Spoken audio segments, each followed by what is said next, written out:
Welcome to Penrose Learning, where we make understanding easy. In this video, I will explain how to open your Volkswagen Tiguan key fob. First, let's gather our essential tools.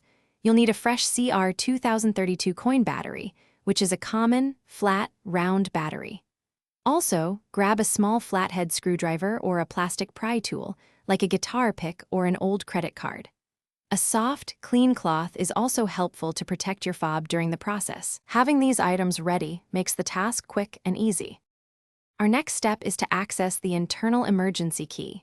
Look for a small button or slider on the side or back of your key fob. Press and hold this button down firmly.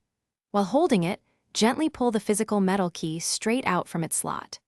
This emergency key is crucial for manual entry if your fob battery dies, and its removal exposes the precise spot where we will begin opening the fob's casing. Now, let's carefully separate the key fob casing. Locate the thin seam running around the edge of your fob, often near where the emergency key was housed. Insert the tip of your plastic pry tool or your small, taped flathead screwdriver into this seam. Gently twist the tool a quarter turn. You should hear a slight click as the halves begin to separate. Continue this gentle prying motion around the entire seam until the two halves come apart. With the fob open, it's time to replace the battery. First, observe how the old battery is positioned. Typically, the positive side, marked with a plus sign, faces upwards. Gently pry out the old CR 2032 battery.